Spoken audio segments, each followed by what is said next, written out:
Capítulo 17. Uma péssima viagem a Paris. Carter. Tudo bem, antes de chegar aos morcegos de frutas demônios, acho que preciso voltar um pouco. Na noite em que antecedeu nossa fuga de Luxor, eu não dormi muito. Primeiro por causa de uma experiência fora do corpo. Depois, porque encontrei Zia. Pare de rir, Sed. Não foi um encontro bom. Depois que as luzes se apagaram, tentei dormir. Juro, até usei aquele estúpido apoio mágico de cabeça que eles me deram como travesseiro, mas não funcionou. Assim que consegui fechar os olhos, meu Ba decidiu dar uma voltinha. Como antes, eu me senti flutuando acima de meu corpo, tomando uma forma alada. Então, a corrente do Duat soprou a uma velocidade vertiginosa. Quando minha visão clareou, eu descobri que estava em uma caverna escura. Tio Amos caminhava por ela, guiando-se pela luz pálida que tremulava no topo de seu cajado. Eu quis chamá-lo, mas minha voz não saía. Não sei como era possível que ele não me visse flutuando a 1 metro naquela forma de galinha brilhante, mas aparentemente eu era invisível para ele. Ele deu um passo à frente e o chão a seus pés se iluminou repentinamente, formando o desenho de um hieróglifo vermelho. Amos gritou, mas sua boca ficou paralisada, semiaberta. Espirais de luz rodearam suas pernas como plantas trepadeiras. Logo ele estava completamente envolvido por fios vermelhos e parecia petrificado, olhando fixamente para a frente, sem piscar. Tentei voar até ele, mas eu estava paralisado, flutuando, sem poder fazer nada a não ser observar. Uma risada ecoou pela caverna. Uma horda de coisas emergiu da escuridão.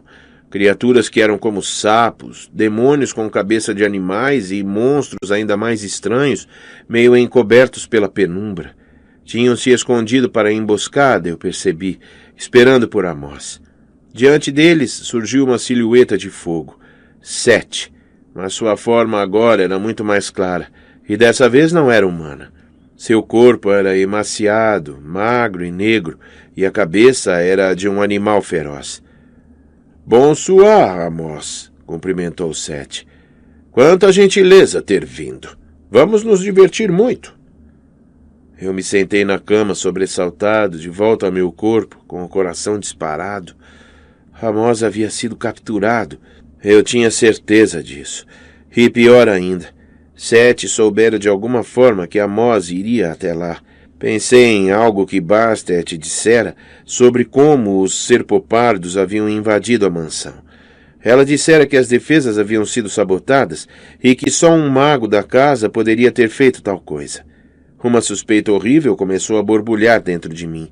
Olhei para a escuridão por um longo tempo, ouvindo a criança pequena a meu lado resmungar encantamentos enquanto dormia. Quando não consegui mais me conter, abri a porta com a força do pensamento, como havia feito na casa de Amos, e saí. Estava vagando pelo mercado vazio, pensando em papai e em Amos, revendo mentalmente os eventos, tentando determinar o que eu poderia ter feito de diferente para salvá-los, quando avistei Zia. Ela corria pelo pátio como se alguém a perseguisse, mas o que realmente chamou minha atenção foi a nuvem negra que cintilava em volta dela, como se alguém a tivesse envolvido numa sombra brilhante. Ela se aproximou de um trecho branco da muralha e moveu a mão. De repente, uma porta se abriu. Zia olhou para trás antes de atravessá-la. É claro que eu a segui. Aproximei-me da porta sem fazer barulho. Podia ouvir a voz dela lá dentro, mas não conseguia entender o que dizia. Então a porta começou a se solidificar, voltando a ser parte da muralha, e eu tomei uma decisão rápida. Saltei através dela. Lá dentro, Zia estava sozinha e de costas para mim. Estava ajoelhada diante de um altar de pedra, entoando um cântico em voz baixa. As paredes eram decoradas com desenhos do Egito Antigo e fotografias modernas. A sombra brilhante já não a cercava mais, porém algo ainda mais estranho estava acontecendo. Eu planejara contar a Zia meu pesadelo, mas nem me lembrava mais disso. Não quando vi o que ela fazia. Zia unia as mãos, as palmas posicionadas como se segurassem um pássaro, e uma esfera azul e brilhante apareceu, mais ou menos do tamanho de uma bola de golfe. Ainda cantando, ela ergueu as mãos. A esfera flutuou para o alto, na direção do teto, e desapareceu. O instinto me dizia que eu não devia estar vendo aquilo. Pensei em sair dali. Só havia um problema. A porta desaparecera. Não havia outra. Era só uma questão de tempo antes de... Talvez eu tivesse feito algum barulho. Talvez seus sentidos mágicos a tivessem prevenido. Mas antes que eu pudesse reagir, Zia empunhou a varinha e se virou para mim, e chamas tremulavam contornando o bumerangue. Oi, eu disse, nervoso. A expressão dela passou da fúria à surpresa. Depois voltou à fúria. Carter, o que está fazendo aqui? Só dando uma volta. Eu vi você no pátio e daí... Como assim você me viu? Bem, você estava correndo e estava cercada por aquela coisa preta e... Você viu isso? Impossível. Por quê? O que era aquilo? Ela baixou a mão e o fogo se apagou. Não gosto de ser seguida, Carter. Desculpe. Achei que pudesse estar com problemas. Ela abriu a boca para dizer algo, mas mudou de ideia. Problemas. Sim, isso é verdade. Ela se sentou de um jeito pesado e suspirou. À luz das velas, seus olhos cor de âmbar pareciam escuros e tristes. Zia olhou para as fotos atrás do altar e percebi que ela aparecia em algumas delas. Em um dos retratos, ela era uma menina pequena e descalça que estava em pé do lado de fora de uma casa de tijolos. Olhava de cara feia para a câmera, como se não quisesse ser fotografada. A foto ao lado era maior e mostrava um vilarejo inteiro no Nilo, o tipo de lugar que meu pai me levava para visitar de vez em quando, onde nada mudara muito nos últimos 2000 anos. Vários habitantes sorriam e acenavam para a câmera, como se celebrassem algo, e acima deles a pequena Zia podia ser vista empoleirada nos ombros de um homem que devia ser seu pai. Outro retrato era tipicamente familiar. Zia de mãos dadas com o pai e a mãe. Eles poderiam ser uma família felá qualquer em um lugar qualquer do Egito, mas o pai dela tinha olhos especialmente bondosos, brilhantes. Pensei que ele devia ter ótimo senso de humor. O rosto da mãe de Zia não era coberto por véu e ela ria como se o marido tivesse contado uma piada. Seus pais parecem ser legais, comentei. Aquela é sua casa? Zia parecia prestes a ficar nervosa, mas manteve as emoções sob controle. Ou talvez não tivesse energia para se zangar. Aquela era minha casa. O vilarejo não existe mais. Esperei, sem saber se tinha coragem de perguntar. Nós nos entreolhamos e percebi que ela estava tentando decidir quanto devia me contar. Meu pai era fazendeiro, revelou, mas também trabalhava para arqueólogos. No tempo livre, vasculhava o deserto em busca de artefatos e novos sítios que pudessem ser escavados. Eu assenti. O que Zia estava descrevendo era muito comum. Havia séculos os egípcios ganhavam dinheiro extra com esse tipo de atividade. Uma noite, quando eu tinha 8 anos, meu pai encontrou uma estátua, prosseguiu ela. Pequena, mas muito rara. A estátua de um monstro, esculpida em pedra vermelha. Havia sido enterrada em um fosso com várias outras, todas quebradas. Mas de alguma forma, aquela estava intacta. Ele a levou para casa. Não sabia. Meu pai não sabia que os magos aprisionam monstros e espíritos dentro dessas estátuas e que as quebram para destruir sua essência. Ele levou a estátua intacta para nosso vilarejo e, sem querer, libertou-o. A voz dela falhou. Ela olhou para a foto do pai, sorrindo e segurando sua mão. Zia, sinto muito. Suas sobrancelhas se uniram. Iskandar me encontrou. Ele e os outros magos destruíram o monstro, mas não há tempo. Encontraram-me encolhida em um buraco para a fogueira, sob a vegetação, que minha mãe usou para me esconder. Só eu sobrevivi. Tentei imaginar a aparência de Zia quando Iskandar a encontrara. Uma menina pequena que havia perdido tudo, sozinha nas ruínas de seu vilarejo.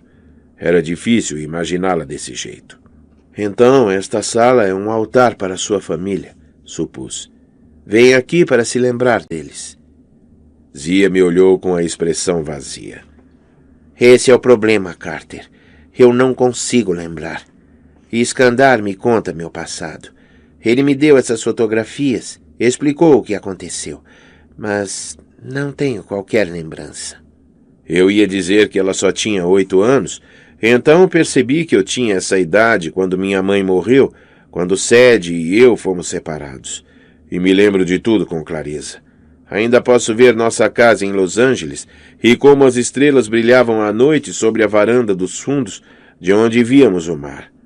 Meu pai costumava nos contar histórias fantásticas sobre as constelações, e todas as noites, antes de irmos para a cama, Sadie e eu nos aninhávamos com mamãe no sofá, disputando a atenção dela, que nos dizia para não acreditar nas histórias de papai.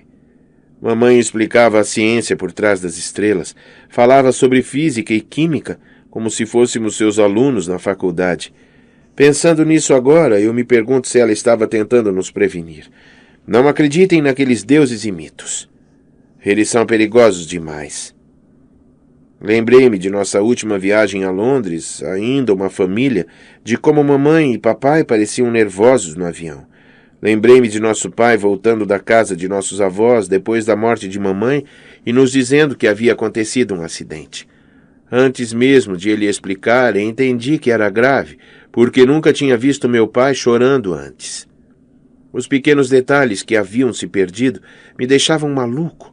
O cheiro do perfume de minha mãe ou o som da voz dela. Quanto mais velho ficava, mais me apegava a esses pormenores. Não conseguia imaginar como seria não lembrar nada. Como Zia conseguia suportar? Talvez... Tentei encontrar as palavras corretas. Talvez você só... Ela levantou a mão.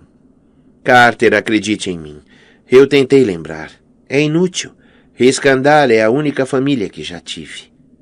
E os amigos? Zia me olhou como se eu tivesse usado uma palavra de um idioma desconhecido. Percebi que não vira ninguém da nossa idade no primeiro nomo. Todos eram muito mais novos ou muito mais velhos. Não tenho tempo para amigos, respondeu ela. Além do mais, quando os iniciados completam 13 anos, são transferidos para outros nomos pelo mundo. Só eu continuo aqui. Eu gosto de ficar sozinha. É bom. Senti um arrepio na nuca. Eu tinha dado a mesma resposta muitas vezes quando as pessoas me perguntavam como era estudar em casa com meu pai. Eu não sentia falta de ter amigos? Não queria uma vida normal? Eu gosto de ficar sozinho. É bom. Tentei imaginar Zia frequentando um colégio regular, aprendendo a combinação de um armário, passando tempo na cantina. Era impossível. Deduzi que ela ficaria tão perdida quanto eu. Vou dizer uma coisa, falei. Depois do teste, depois dos dias do demônio, quando tudo se acalmar, as coisas não vão se acalmar. Vou levar você ao shopping. Ela piscou. Ao shopping? Por quê? Por nada. Para passear. Vamos comer um hambúrguer, assistir a um filme no cinema. Zia hesitou. Isso é o que você chamaria de um encontro? Minha expressão deve ter sido impagável, porque Zia sorriu. Você parece uma vaca que apanhou com uma pá.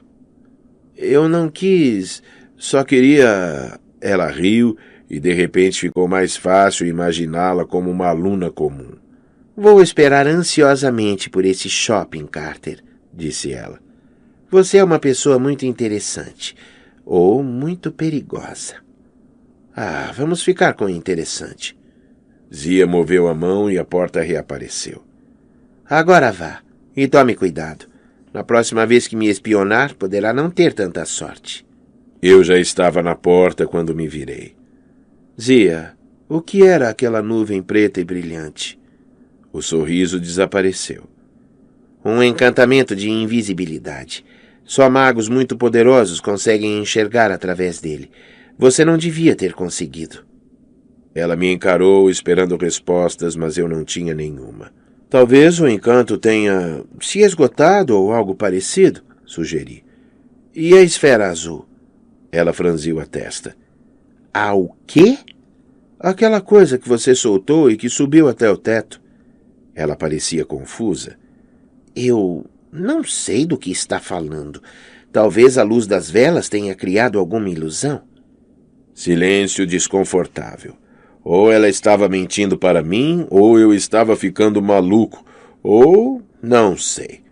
Percebi que não falara com ela sobre minha visão de Amós e Sete, mas senti que já tinha ido longe demais para apenas uma noite. Tudo bem, boa noite. Voltei ao dormitório, mas demorei muito para voltar a dormir. Avanço rápido para Luxor. Talvez agora você entenda por que eu não queria deixar Zia para trás e por que não acreditava que ela pudesse nos fazer mal. Por outro lado, sabia que ela não estava mentindo sobre Desjardins. Aquele cara não ia pensar duas vezes antes de nos transformar em escargotes. E o fato de Sete ter falado francês em meu sonho, bonsoir, Amós, havia sido só coincidência ou algo muito pior estava acontecendo? De qualquer maneira, quando Sede me puxou pelo braço, eu a segui. Corremos para fora do templo e seguimos até o obelisco. Mas, naturalmente, não foi tão simples. Éramos a família Kane.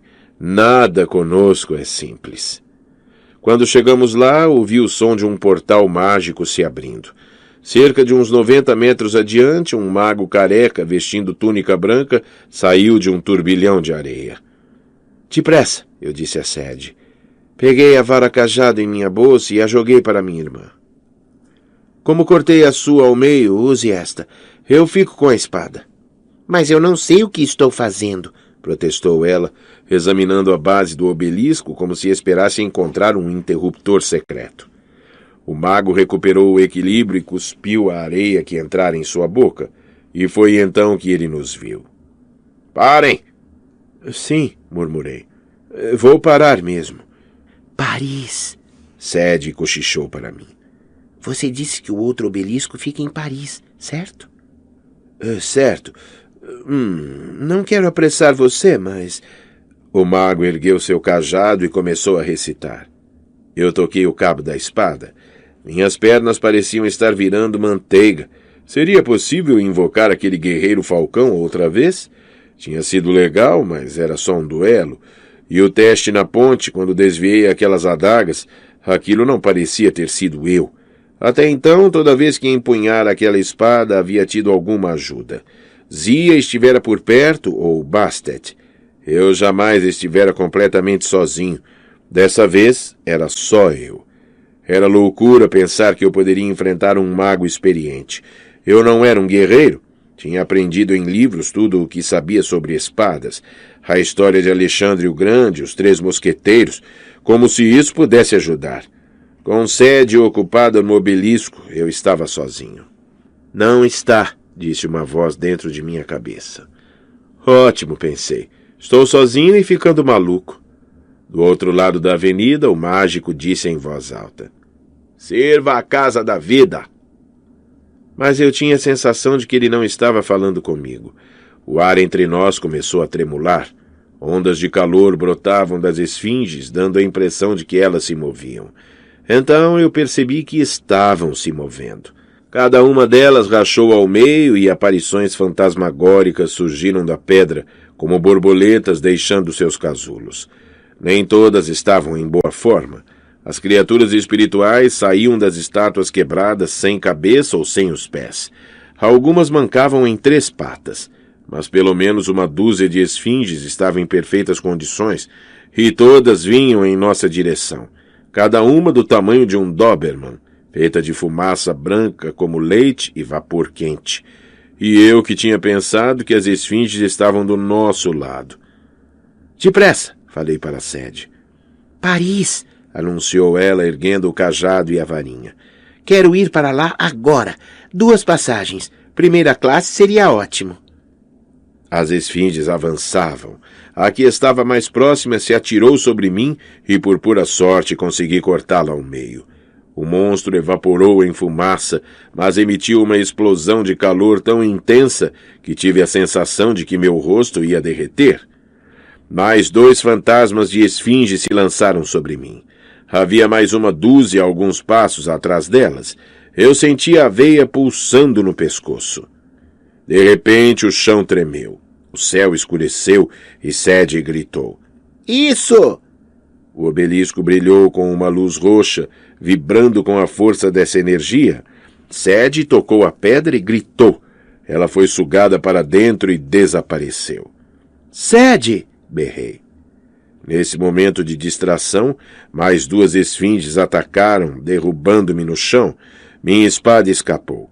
Minhas costelas fizeram crack e meu peito explodiu em dor. O calor emanado das criaturas era insuportável. Era como ser esmagado por um forno quente. Estendi a mão para o obelisco. Só mais alguns centímetros. Eu podia ouvir as outras esfinges se aproximando e o mago recitando. Segurem-no! Segurem-no!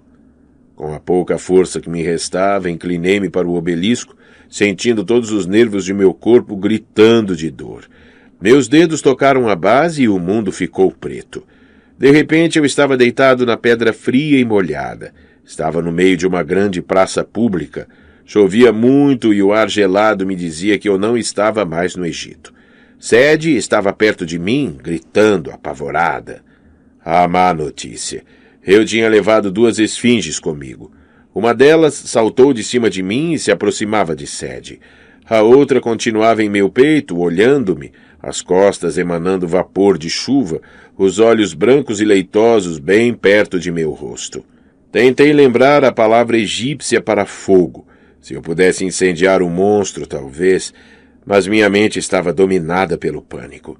Ouvi uma explosão do meu lado direito na direção em que Sadie correra.